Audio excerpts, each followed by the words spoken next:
All right, we're going to read Psalms chapter 95 all the way through. Let's join me. The words will be on the screen. Join me as I read. O come, let us sing to the Lord. Let us make a joyful noise to the rock of our salvation. Let us come into his presence with thanksgiving. Let us make a joyful noise to him with songs of praise. For the Lord is a great God and a great King above all gods. In his hand are the depths of the earth, and the heights of the mountain are his also. The sea is his, for he made it. His hands formed the dry land. O come, let us worship and bow down. Let us kneel before the Lord our Maker. For he is our God, and we are the people of his pasture and the sheep of his hand. Today, if you hear his voice, do not harden your hearts as at Meribah, as on the day at Massah in the wilderness, when your fathers put me to the test and put me to the proof, though they had seen my work. For 40 years I loathed that generation and said, There are a people who go astray in their heart, and they have not known my ways. Therefore I swore in my wrath, they shall not enter my rest. Let's pray. God, thank you for today. God, thank you for this beautiful Sunday, God, a beautiful opportunity to come and hear from your word. God, help us to be grateful people, thankful people. God, you've blessed us with so much.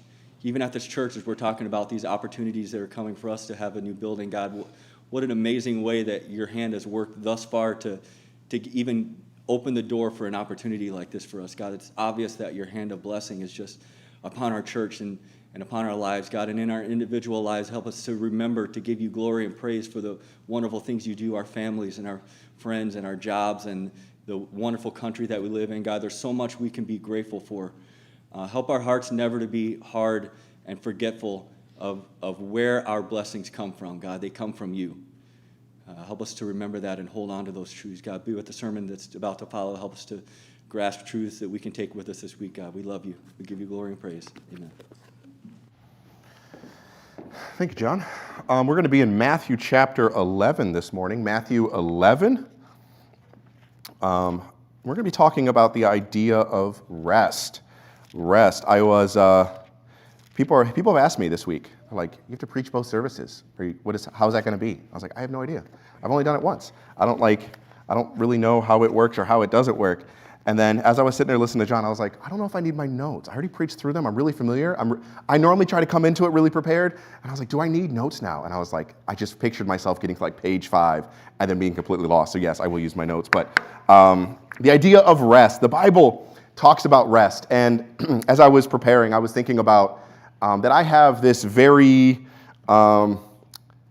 definable pattern in my body when it comes to rest. And it might be different for you, but let me explain. I will, and I have always been this way, I will push myself to my body's utter limits. And what normally happens is my body has like this really definable pattern. I'll be tired, and I'll know I'm tired. And then a scratchy throat will start. And I'll be like, oh no, the scratchy throat has started. And if I don't pay attention to that, a headache sets in a couple days later. If the headache sets in, it's all over. And I will just be out of commission for a couple days. And like, I'll just shut down. My body will get a fever. It'll be a whole thing. And this started for me, I can remember it starting my freshman year in high school when I played on my soccer team. Now you might hear that and go, Mitch played soccer, he might be good at soccer. That is not the case. Mitch just likes soccer and he's maybe like a 3 out of 10 at soccer. But I enjoy soccer and I didn't try out my freshman year for the soccer team just for different reasons. And on our soccer team at our high school, they had a team manager. And so if you went, like, I don't know if your school or your sports teams had like a team manager. But they had a team manager, and so I didn't try out, and I was kind of disappointed I didn't try out. And the team manager that year was a guy by the name of Rainer Flesher. Rainer went to school with me, and Rainer heard, hey, I have to now take care of everything before a game, everything after a game. I have to practice with the team, and team manager does not get to play games. He goes, I'm out. Like, I ain't doing this anymore. And literally one practice in, Rainer goes, I'm good. I'm not going to do this anymore. And so I volunteered to be team manager that year. And the soccer coach and I were extremely close. He's somebody I count as just a very dear friend. And it was an opportunity for me to like make up the fact that I didn't try out for soccer. But what this meant was now every single practice, every single game, I had to get there early, I had to stay late. And by the end of the season, I was just done. I was cooked. I was just like, I had to miss school for a couple days. My body was shutting down. I still have a back issue that I can trace to one of the practices my freshman year where we had like a massive temperature drop and my back like seized up, and I'm still having issues from it because I just didn't know when to stop. And this continued throughout high school. Like this was a pattern I'd get myself into. I'd often find myself, whether it was at a youth conference that my church would put on every July, I'd show up like the weekend before and I'd work nonstop. My church one time wanted to read through the entire King James Bible through and like do it live. So they had like a live stream and they started in Genesis and went all the way to Revelation. And they're like, we need people to help. And I was like, okay. I signed up for like every night shift. And then there was a conference going on during the day. So I worked during the day. I then read the Bible at night. I think I said it for like 72 hours straight. I may or may not have drank 48 cans of Diet Mountain Dew in that 72-hour stretch. I know I wasn't like the healthiest, but it was Diet Mountain Dew. So it was like no sugar. So it's good for you, right? Yeah, okay, thank you. And so by the end of it, someone had to physically walk me into a room at my church and like just set me on a pew and like sleep. And I slept for like 5 or 6 hours because I just don't know when to tell my body to stop. My body knows when to stop, but I don't. And what I've learned is that I don't actually try to get rest. I just manage the signs. If I'm starting to get the scratchy throat, I'll just take some more vitamin C. Or I'll sleep in one Saturday morning. Or, we just kind of learn to manage the signs that our body has given us. And all that does is stretch the cycle out longer. It just means like I don't crash every couple of months. Now it's like every couple of years I will just have a time where I crash. I'm not resting more. I just find myself being better at surviving it. And the longer this goes on, the further away rest starts to feel. It stops being something I'm going to do and starts being something that other people get to have. Something I'll get around to eventually when my calendar is empty, when I have more time, when the projects aren't there anymore. And if we're honest, that never happens. And that's one kind of tired. Tired for my own effort, my own choices, pushing until something finally makes me stop. And the Bible has a word for this, and the word is weary. And so let's look at Matthew 11, verse 25. Words will be on the screen. Let's read them. At that time, Jesus declared, I thank you, Father, Lord of heaven and earth, that you have hidden these things from the wise and understanding and revealed them to little children. Yes, Father, for such was your gracious will. All things have been handed over to me by my Father. No one knows the Son except the Father, and no one knows the Father except the Son, and anyone to whom the Son chooses to reveal him. And this morning, these will be the verses we're looking at. Come to me, all who labor and are heavy laden, and I will give you rest. Take my yoke upon you and learn from me, for I am gentle and lowly in heart, and you will find rest for your souls. For my yoke is easy and my burden is light. The Bible has a word for what I just described, and it's that first word where it says labor. It's the word weary. And a lot of us might find ourselves there. It's a situation we put ourselves in. We work and we work and we work and we work and we toil and we work, and it's stuff we do to ourselves. No one made me take the job as team manager for my soccer team. No one made me sign up for more time to work at conferences. No one made me stay up for like 72 hours straight. That was all me. And if I'm honest, and I'm trying to be more honest and transparent in my life, oftentimes I do those things. Why? Because I think I bring value by doing a service. I don't think I have value as a person. I think I have value in what I can do. And there's so much trauma and baggage that's tied up in a mind that thinks that my worth is tied into what I can produce, how much I could take on, how far I could push myself before I finally broke. No one hands me that. That's something I put on myself. And the Bible calls that word weary. In the ESV, it'll say all those who labor. It's where we find ourselves so many times when we are chasing rest and when we are looking at something like that. And there's a second word the Bible uses. It's the word in the ESV there, heavy laden, right? And that word doesn't just mean being tired, but it's this idea of being burdened. Other translations of the Bible will call it burden. So it'll say, come to me, all who are weary and burdened. And burden describes what you would see like a pack animal, a donkey, a camel, things in ancient times where they would have a saddle and they would load you up on one side with really heavy things and load you up on the other side with really heavy things, and you would begin to walk and journey. And that word means that we have been carrying weight. We're burdened, right? These could be expectations we never signed up for, right? It could be work that just keeps adding hours upon hours and more things that you're just not expecting. It could be family situations that really aren't yours to deal with, but here you are, left holding the bag, fixing things you were never supposed to. Things that happen to us, things that someone else did. Sometimes we load ourselves up, and the Bible's word for that is burdened. And the idea of loading cargo onto ourselves or having cargo loaded onto us and being weighed down until we're hunched over, crooked-necked, and finding ourselves in such a situation, I think is just so relevant for some of us. It's diagnosis that the doctor tells us that I never signed up for.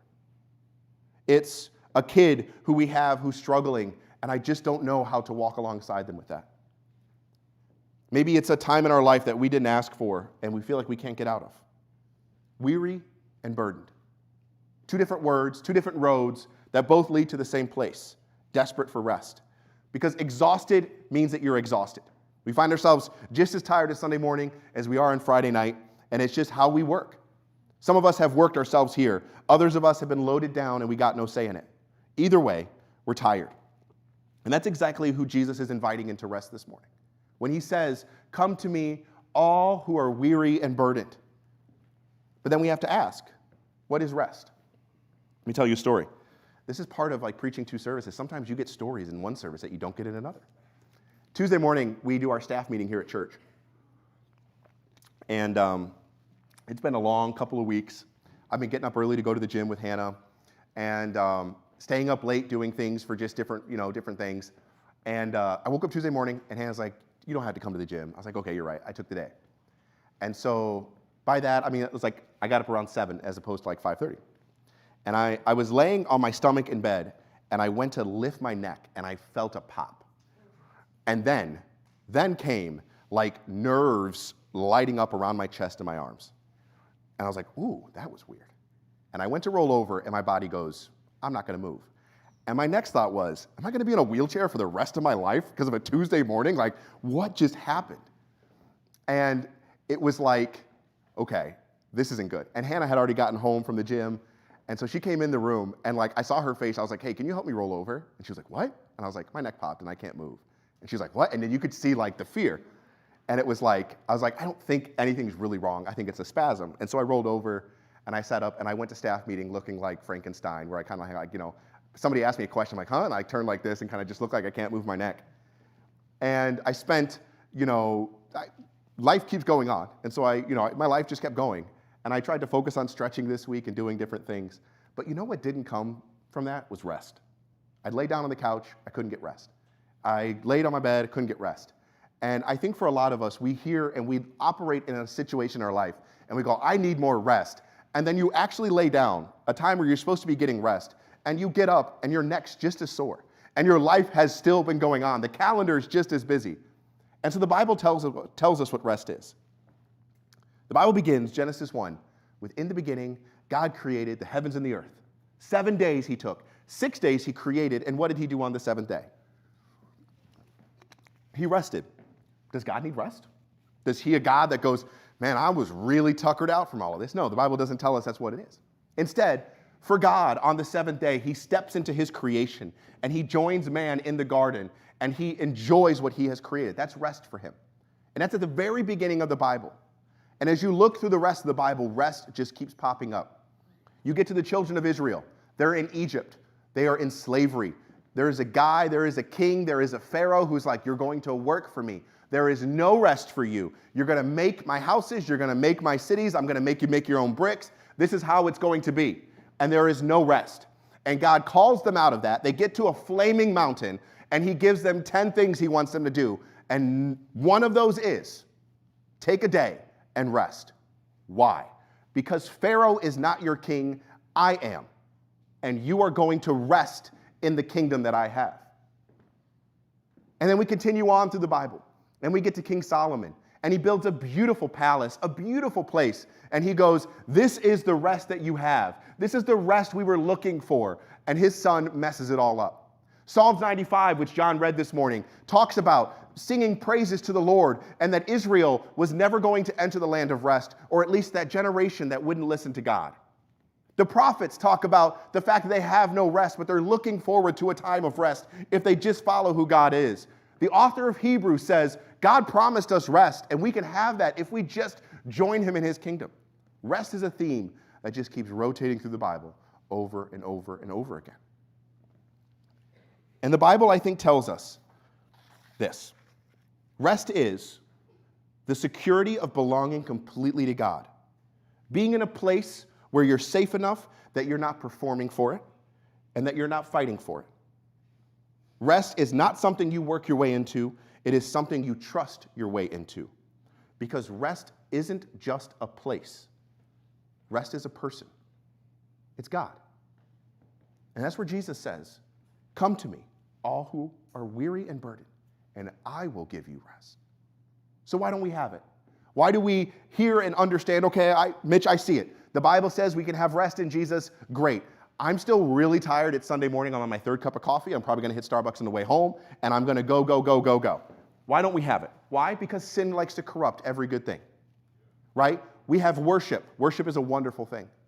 And sin goes, you know what? I'm going to turn that into idolatry. And you're not going to worship God. Like Paul says, you're going to worship lesser things, right? There are physical things that are good that sin then goes, I'm going to corrupt that. There are just things throughout the world that are just wonderful things that God has created. Work is a good thing. That sin then goes, you know what? It's either going to be slavery or laziness. And we see it corrupted. And it's done the same for rest. Let me explain. Rest for me in my life has been corrupted because I wait until collapse. I shouldn't be doing that. That's not right. That's not the way God wants me to operate. But maybe you're different. Maybe rest for you means you completely check out. You just sit down on the couch, you sit down on your bed, you sit down in your car, the TV goes on, and you just check out completely from everything. Maybe it's our phones, and the term is doom scrolling, where you just kind of go and go and go, and it's just bad thing after bad thing, and you just get absorbed in it. And the second your phone's off or the TV's off, you're not as restful.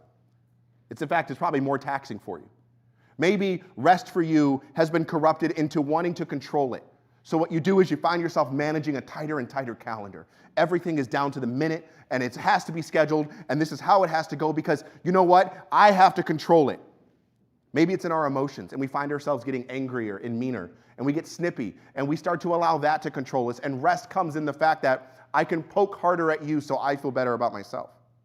Sin corrupts it all, and none of those are restful. None of those are things where we find ourselves and go, man, you know what? I feel extremely, extremely rested. The question is not how do you get more rest. It's not sleeping more at night or anything like that.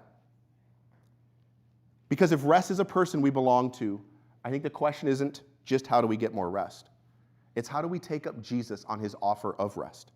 How do you live in the rest that God's been offering since Genesis 1, instead of standing right next to it like the children of Israel and never stepping in? The beauty is that Jesus often answers his own question.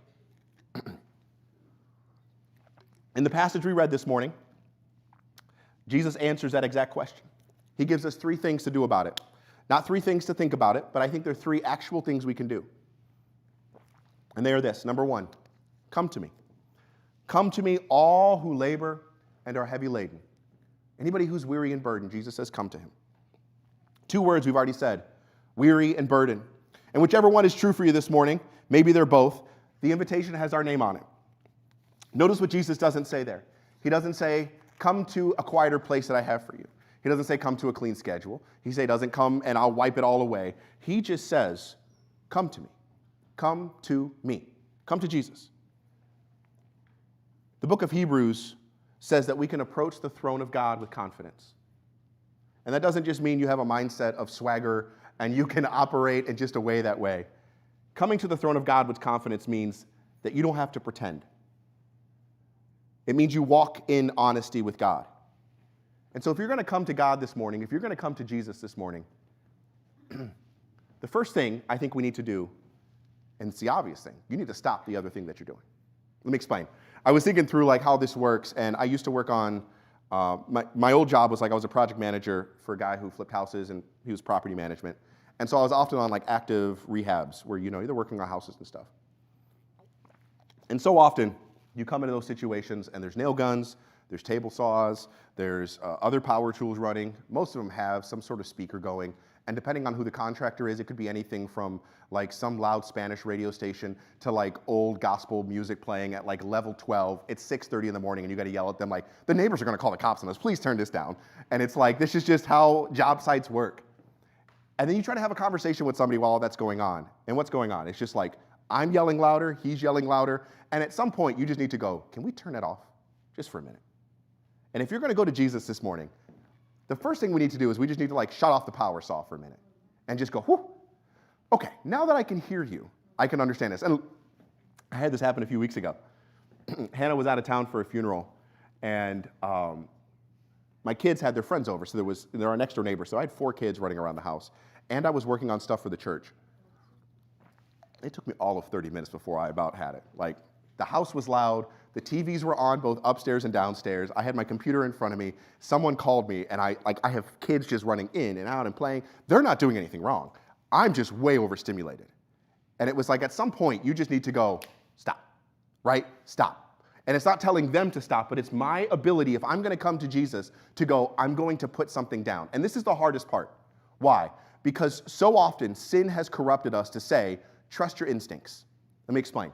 I was reading a book a little while ago, and in the book, the author is like, how are we made in the image of God? Does it mean like God has a nose and two eyes? And that very well could be true. The author was saying, he goes, I think one of the biggest ways that we're made in the image of God is in the fact that you have self-control.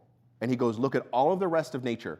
All of it has been corrupted by sin, that all of it doesn't have any self-control. If you plant ivy in the corner of this building and you give it some time, it'll just wrap itself, it'll go everywhere it needs to go. If you put a dog and a steak in the same room, the dog's gonna eat the steak. I mean, it might be a really well-trained dog, but it might be like one of those things where it's gonna happen. It reminds me, do you remember like that trend a few years ago where you would give a kid a marshmallow and you'd set it on a plate? Anybody remember that? And the parents would give their kid a marshmallow, they'd put on a plate, and then they would like, don't eat that right now, and they'd walk away.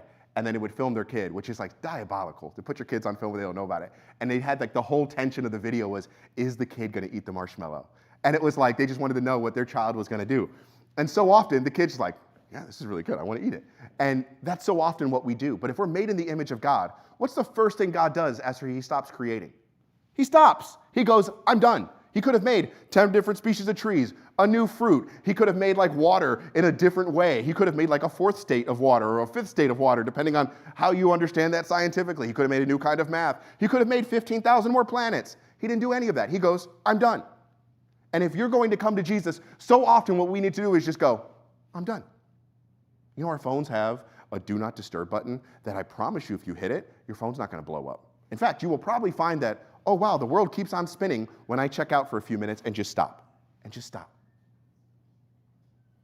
The second thing we need to do if we're going to come to Jesus is like Hebrews says, you have to be honest with him. When was the last time you sat with God and you had an honest conversation with him? My dad died a few years ago. I've talked about it plenty of times, so it's not a new story, but the way the schedule went was I got a call. I was right by the Ace on 93rd. And I think it was either you or Nick that called me and said, hey, Dad's missing. No one can find him. It's probably not a good thing. It's okay. And like 2 weeks went by, and they couldn't find him. And he had just had a heart attack. He was in his house, and like the state of his life left it that no one really wanted to go check on him. And you know, it was just, I mean, they looked for him, but you know, it's just the end of a life. And I remember when I got that call, it was a lot like just complicated emotions that come along with like a death of a parent, but also the death of a parent that really wasn't a parent in the traditional sense. And for years, I've had a vision of how my dad's funeral was going to go. And I took my dad's ashes to somewhere that was special to me and my family. And there was a specific song I wanted to play by Mercy Me called Finally Home. And the song starts, I'm going to wrap my arms around my daddy's neck and tell him that I missed him. I'm going to tell him all about the man that I became and hope that it pleased him. And whenever I would listen to that song, it made me angry because I don't know that I want to do that when I get to heaven. And I remember I was standing in Lake Tahoe with my dad's ashes, and I had that song playing, and Hannah was maybe like 100 yards behind me. She was just very generous in giving me that space. And it was one of the most raw, honest conversations I had with God. Things were said like, how dare you? God, like, who are you to take that away from me? And out of that moment of standing there with my dead father's ashes and a song playing came one of the most realest conversations I've had with God. It might be one of the first times in my life, in my 30s, where I felt like I went to Jesus. When was the last time you had a conversation like that? Where you approached the throne of God with confidence like, hey God, we need to talk. I put everything down and we're talking right now. I need you. I need this, I want this. This is what's going on in my life, and this is how everything has been operating, and I'm here. I'm standing in front of you, and I want to have a conversation with you. Many of us in our lives, we spend our life going and approaching tons of things with confidence. We approach the entertainment of the world with confidence. We have no problem walking back up to the Chick-fil-A counter telling them they got our order wrong because, you know what, I paid for this. We have no problem pulling back around and calling someone up and saying, hey, you did this wrong, we're not going to do it this way. And then we're supposed to approach the throne of God with confidence. We go, ah. And if you're going to come to Jesus this morning, you don't only have to stop, but you need to approach his throne with confidence. Number 2, he says, take my yoke. Take my yoke upon you. This is my favorite one of the day. The idea of taking a yoke was that if you followed a rabbi, which was like a Jewish teacher, and you wanted to be a disciple, it meant 2 things. Number 1, it meant surrender. A yoke, if you don't know, is like a piece of wood that sits over 2 animals, right? And it was something that joined those 2 animals together as they would walk. But you notice, there's no cow that would sit there and like pick up the harness and put it over their head. That's not how that works. You often have to have the animal put its head down to be able to put the yoke on you. And if you're going to take Jesus' yoke upon you, the first thing you need to do is you need to surrender. You need to bow the knee, bow the head, and you need to say, I will take your yoke and I will put it on me. But secondly, and this is what I really love, is in Jesus' day, a yoke was not just a term for that, but it was also for a term for seeing the world how your rabbi, how your teacher saw the world. Let me explain. While I was sketching this out, I had the TV on. I think it was Monday, and a commercial came on. And I don't know, it feels like, correct me if I'm wrong, it feels like TV has changed a bit. Like you'll have something playing like on live TV, and then a commercial will come on, and the commercial's like 10 decibels louder than everything else. And so like you'll have a movie on a normal volume, and then if commercials will just hit you. And that's what happened. A commercial was like just really loud, so it caught my attention. And so I like looked up while I was kind of sketching out my sermon, and I think it was a Chevy commercial. It could have been another one of the trucks, but it was a truck commercial. And it was like almost like making fun of the other truck brands. We ever seen commercials like that where like one brand makes fun of another brand and how they're down. And as I was writing this out, it made me think of that commercial. Because like all of us know people who like love a car brand. I own a Toyota. I really love Toyotas. I think they run really well. I have that viewpoint because my in-laws owned a Toyota, and I watched that thing just run and run and run and run and run. And we all know people who love Chevy trucks or Dodge trucks or Ford trucks or, Nissan, but I don't know if anybody really like loves Nissan. Okay, Will loves Nissan, there we go. And it would be like if you're in the car with a Chevy guy and there's a Ford broken down on the side of the road. What's the Chevy guy gonna say? Yeah, the piece of junk Ford, it's gonna break down every time. That's why I buy Chevy, right? And the Ford guy's gonna do the same thing if there's a Chevy truck at the side of the road. But what happens if the Chevy guy's in a car and there's a Chevy broken down on the side of the road? Man, something crazy must have really happened for that Chevy to break down. Mine would never do that. Why? Because they have a lens of how they see the world when it comes to truck brands. And many of us walk through the world with similar lenses over us. And they look different. For some of us, we've been hurt by somebody who was in an authority leadership position at church or by a church itself. And so now we don't want to get involved in church. Why? Because they hurt me. And so every church that I step foot into is going to hurt me as well. And why would I ever do that again? For some of us, it's our family. We grew up a certain way, and so now we look at every other family the same exact way. And it's like, it's a detriment. Like we don't trust people. We don't want to have a family of our own. We operate this way. For still others of us, it's money. We grew up poor. So now I have to act like I have to be super stingy with everything. I do this all the time. I've told it before. I used to make Hannah wait until the last possible day to pay our mortgage. Our mortgage could be due the first of the month. I don't think I've ever paid a mortgage on the first of the month. I always pay it like on the 15th or the 16th, the last possible day. Why? Because what happens if you need that money? Why? Because my mom was a single mom. Like, what happens if your car breaks down? And I operate out of what? Out of a lens of scarcity. And you have that. Money does that to us. And if you grow up wealthy, we've seen those people who just like walk into a store and you're like, you're going to spend your money on that? Like, that seems really wasteful. Do you have that money? Oh, we're fine. I'll just put it on my credit card. I'm like, what? Like, no, don't do that. And it's like, we operate out of these ways. Why? Because we have lenses. Only the Bible doesn't call them lenses. It calls them yokes. You have a yoke. You have a yoke of church hurt. You have a yoke of family trauma. You have a yoke of money. You have a yoke of so many other things in our life are yokes that are put on us. And it's how we look at the world. And sure, it's funny when it's Chevy and Ford and Dodge, but it's not as funny when you walk into the world and you operate out of things that have happened to you. Things that shouldn't have happened, ways that shouldn't have been that way, but you do that. And Jesus goes, if you're going to have rest, you have to take off that yoke and put on mine. Bow your head and put on my yoke. And what is Jesus' yoke? The beauty of this is that in the Bible, someone asked Jesus this exact question. They asked it a little differently. They say, hey, Jesus, what's the greatest commandment? And in Jesus' day, that's them going, hey, Jesus, what's your yoke? What is the yoke that you walk through the world with? And I think we all know the answer. Jesus says, I got 2 commandments that I think are the greatest. Number 1, love the Lord your God with everything that you got. And number 2, you love your neighbor as you love yourself. Do we remember what he says right after that? On these 2 commandments hang all the law and the prophets. Jesus goes, you know how I look at the world? I love God with everything that I have, and I love my neighbor as myself. And I walk into the world thinking those 2 things with everything. That's my yoke. Which means when someone cuts you off in line, instead of just operating how you want to operate, you go, hey, God, how do I love this person? How do I love you in this situation? When someone is hurt, hey, God, how do I love you? How do I love this person? We operate out of his yoke and not ours. And what you start to find is as you take his yoke upon you, you start to feel more and more rest. Because it takes off the pressure of needing to operate in sin, to operate out of tragedy, to operate out of pain.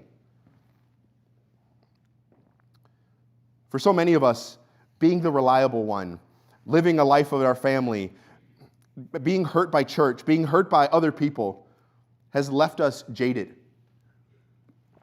and with a yoke that's far too heavy. And Jesus says, first, you got to come to me.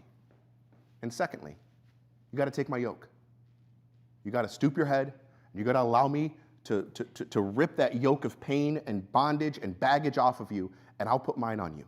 And I want you to walk through the world looking at it like I do, like I created it, like I love every single person that's in it, and I have freedom for every single person that's in it. Like I want you to do that. I told the story in the first service. I didn't ask my son's permission, but it's a good story, so I think he'll be okay. Friday night, we had a teen night. And if it's not at my house, I normally try to find one of the grandparents to take the kids for the night. I often feel bad that we're ministering to teenagers, we're hanging out, and then I have my 2 kids who just won't get as much of my time, and then so I let them try to have them go to family for that night. And Saturday morning, my kids were at Target, and Trevor dutifully brought his money. He had money. He was going to buy a Lego set. He wanted to buy a Kylian Mbappe Lego set. If you look at me and go, who's Kylian Mbappe? He is a French soccer player. He might be the best soccer player in the world right now. And Trevor has been all about the World Cup this last 6 or 8 weeks. He loves it. And he loves Mbappe. So he brought his money. He walked into Target. He actually came back in the house to grab his money before he left. He remembered. He was good. Brooklyn didn't bring her money. Brooklyn just didn't think about it. It wasn't anything wrong. She wasn't going to bring her money. She did get $5 from Oma, though. But you know what $5 doesn't buy anymore? Lego sets, okay? And Trevor had money left over, and he gives it to Brooklyn. And my mom told us that she told Brooklyn to go tell Trevor thank you. You know what Trevor said? I didn't do it because I want to thank you. I did it because I love her. You know what that is? First of all, it's very convicting as a father because as I spend my money and I do not do it that way, to have my 10-year-old son do that, I'm like, oh, maybe God's doing too good of a job with you, Trevor. Can we lower the bar a little bit so I don't feel as bad? But secondly, that's seeing the world how God sees the world. I'm not saying we all have to buy each other Lego sets and not say, I don't want to thank you for it. That's not what that is. But that's the eyes of a boy who walks out into the world and says, I just kind of want to be more like Jesus. And he might not be consciously making that decision, but I see the Spirit work in his life. And for so many of us, we walk throughout the world and we see it not as God intended it. We see it how we want it. We have those rose-colored glasses on, but instead of it being all good and stuff, those are jaded. And we start seeing everything through a shade of color because of what happened to us. And Jesus goes, if you're gonna find rest, you have to submit to me, and you have to take my yoke on. Lastly, he says, first, come to me. Then he says, second, I want you to take my yoke. And thirdly, he says, learn from me. Learn from me. And I love the order that he puts this in. Because if I want to be a disciple, and this is like me personally, I want to go to Jesus. I want to learn from him, and then I want to take his yoke. Why? Because I love information. I love information. John was talking about loving to study ancient cultures and things like that. I'm so similar, but I want to study more about history. I want to learn more things. Bob was telling me last week, he's like, man, sometimes you just know things, and I'm just like, what? Like, you're just too deep. Like, and I was like, yeah, Bob, like, I just enjoy that. I love sitting down and reading a book about like ancient Jewish literature and like going through it. And so, yes, Jesus, I would love it if you let me learn from you first so that I can decide if I want your yoke or not. But he doesn't do that. Jesus says, come to me, take my yoke. Then he says, learn from me. So how do we learn from Jesus? How do we learn from a guy who said he was the king, who said he was the Son of God, who lived 2,000 years ago? The first part of this is so easy. Number one, we have 4 books of the Bible that tell us pretty much a ton of what Jesus did in his entire life. It tells us about his birth, how he lived his life, what he did. And you know the beauty of it? We are currently in a Bible reading plan where we're going to go through Matthew for the next like 3 or 4 weeks, where you'll be able to open up the Bible and read a story about Jesus. And we're in Mark, and we're in Luke, and we're in John, and you have books of the Bible that tell you what Jesus did. You can open it up, and you can find out what Jesus did with his enemies. As he hung on a cross and said, Father, forgive them. We know what Jesus does to the people who are hurting as he walks past blind beggars, and as he walks past cripples, and he stops everything that he's doing and goes, let me go take care of them. As a woman is thrown in front of him having been caught in adultery, we know what Jesus does. Why? Because we can read about it. Not because it's a checklist. That's not what Jesus wants from us. But he says, learn from me. And so you can open up your Bible and you can learn from him. But secondly, you know in the Psalms, the psalmist as he writes says so many things, and so many of those psalms kind of like have these repeated phrases. And one of the repeated phrases the guy who writes the psalm says a lot is, Lord, would you teach me your ways? Would you teach me your ways? Would you show me what I'm supposed to do? When was the last time we opened the Bible and we said, God, would you teach me your ways this morning? God, would you teach me your ways as I read more about you? Would you show me how to operate in the world like you? Would you teach me? Teach me. Not just have me know more, but rather would you teach me so I can be more like you? Jesus wants us to learn from him, but it's not only something that happens 2,000 years ago that we read about, but rather it's also this idea that he's still teaching us through his Spirit. And as David prays those requests of teach me your ways, show me your paths, teach me, Lord, the way of your decrees, we have to have the same posture of someone expecting to be taught for the rest of our lives as we open up his word. And so this morning, what do we do with it this week? What do we do with the idea that rest is available, yet for so much of my life, I spend myself looking around? And we've already said it. Number one, come to Jesus. And how do you do that?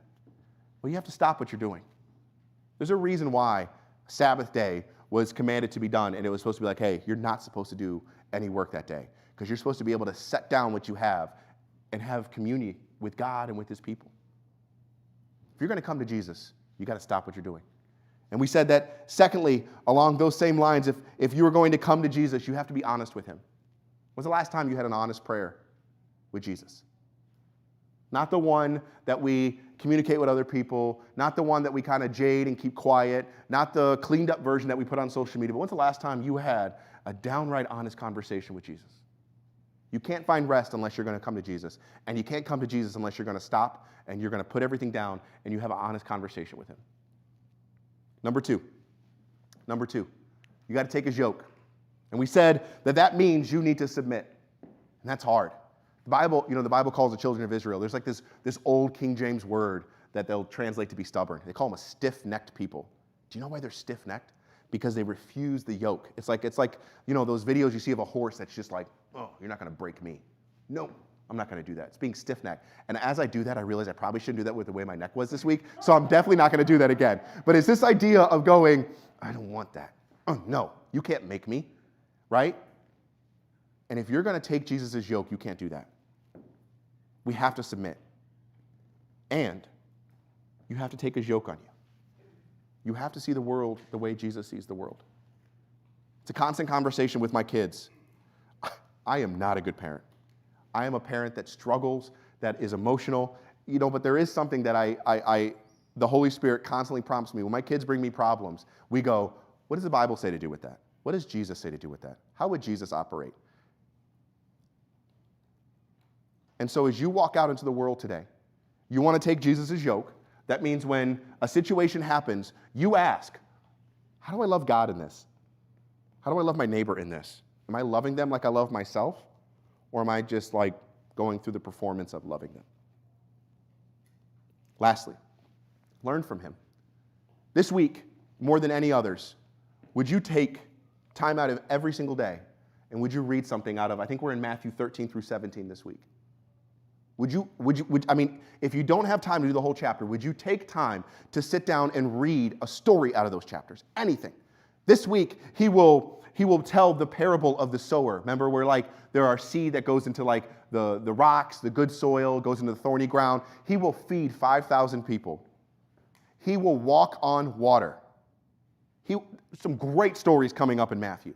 Would you take some time to just open your Bible and pray this prayer? Lord, would you teach me your ways? As you read a parable about the gospel and its impact to the kingdom, would you go, oh, God, what kind of soil do I have in my heart? Would you teach me your ways? Lord, I saw that you walked on water and you wanted your disciples to have more faith. Would you teach me your ways? Would you show me how I can have faith? You fed 5,000 people with two little loaves of bread and 5 fishes. Would you show me what that looks like in my life? Would you teach me your ways? Please, I need it. Instead of, I got my chapter done for today, but Lord, would you teach me your ways? The beauty of the rest that Jesus offers is that if we come to him and we take his yoke and we learn from him, and we begin to make that a rhythm in our life, something we do this week, and then, hey, next week, we do the same thing. And then next week, we do the same thing. It begins to look an awful lot like a Sabbath day. A time where we're putting stuff down, we're spending time with our Creator, we're seeing the world how he sees the world, and we operate as he operates, and we're learning from him. And sure enough, Monday will come back around, Tuesday will come back around. I guarantee you your schedule's still going to be there when you put it down. The calendar's still going to be there when you put it down. The house projects are still going to be there when you put them down. The work that you put down will still be there. It's always going to be there. That's the nature of life. But for that short time that you spend each week putting it down and going to Jesus and taking his yoke and learning from him, you're going to find that there's more and more rest. And you'll start to see why. As Jesus talks about rest, he sees it as this thing that you can operate in for your entire life.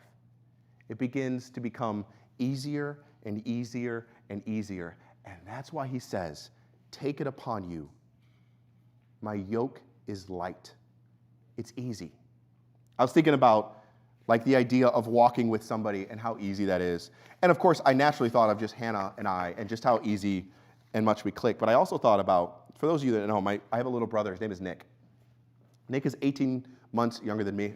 Nick raises his hand up there. Not that Nick. That is not my brother. Although, no, we don't look alike. Sorry, Nick. My little brother is Nick. We're 18 months apart. And as such, when you share a bedroom with your little brother, you kind of become kind of really close, but also not really close. There are plenty of stories I have where me and Nick were like chasing each other around with knives and fireworks and doing very dumb things. I almost poked his eye out once with like a slingshot and one of those acorn things, like just the stuff we did. It was like, I was thinking through it this week. It was not smart. Don't get any ideas, kids, if you're sitting in here, please. Anyway, but every summer from middle school on, Nick and I would work together for 3 months at our middle school and high school. And that was 2006, maybe, when we started. Here we are 20 years later, and I guarantee you my brother and I could go into a project tomorrow, any sort of work, and I will know exactly what he wants. He'll know exactly what I want. And it's like it just clicks. There's just that shared history of me and him, like no matter where we're at in life, no matter like if we're on good terms or bad terms, like me and him can go into a project with work, and it's just like, it's like a well-oiled machine. And as you pick up God's yoke, and as you come to him, and as you learn from him, you start seeing it work like that in your life. And you start to look over and go, oh, wait a minute, this is so much easier. This is so much easier. I don't know why I was doing the other thing before. I thought I was in control. I thought I had rest. I thought I was managing well. But man, Jesus, let's go, let's do this. And you start to see that you no longer have to set that aside. Now it's like, my entire life can be this easy. My entire life can be this light. And that's why Jesus can take something like work and say, come to me. My burden is light. It's easy. There is rest for you in the work that I have for you, because it's like that synergy, that just optimistic energy that comes with like working with somebody you know. And as you get to know him more and more and more and more, it just becomes easier and easier and easier. Every head bowed and every eye closed this morning, I want you to think about those three things that I said. Coming to Jesus, the idea of stopping everything that you're doing, the idea of having honest conversations with him. How does that sound for you? What would it look like for you to have an honest conversation with Jesus this morning? Would there be a lot of hard talks? Would it be very worshipful? Would it just be thankfulness? When was the last time you had an honest conversation with Jesus? When was the last time you stopped long enough to have an honest conversation with Jesus? Maybe this morning you need to schedule it in your calendar to have an honest talk with Jesus. Maybe it was the second one, the idea of a yoke. Maybe you've carried around this yoke of bitterness and pain and sin and trauma and things that were loaded on you that you never deserved. And the beauty of Jesus is that you can just submit and he'll pull that yoke right off of you and give you his. Maybe you look at the world in a completely different light. Maybe you're upset at like how much everybody else is getting and you don't get. Maybe you don't like the way people operate with their money. Maybe the pain of your family means that you're jaded against everybody. Whatever that yoke is, maybe this morning you just need to bow your head and say, Jesus, take it. It's yours. I want to see the world how you see it. Or maybe it's learning from Jesus. Maybe it's this idea that you need to read a story about him this week. Maybe you need to pray the prayer, teach me your ways. Lord, show me your paths. Would you teach me more of your decrees? And as you read stories about who Jesus is, as you read about him healing people, as you read about the stories that he told, as you read about the idea that he walks on water and feeds thousands and stops for the beggar on the side of the street, maybe you need to read that and have him teach you his ways. If you're like me, maybe it's all three. Would you take a few minutes?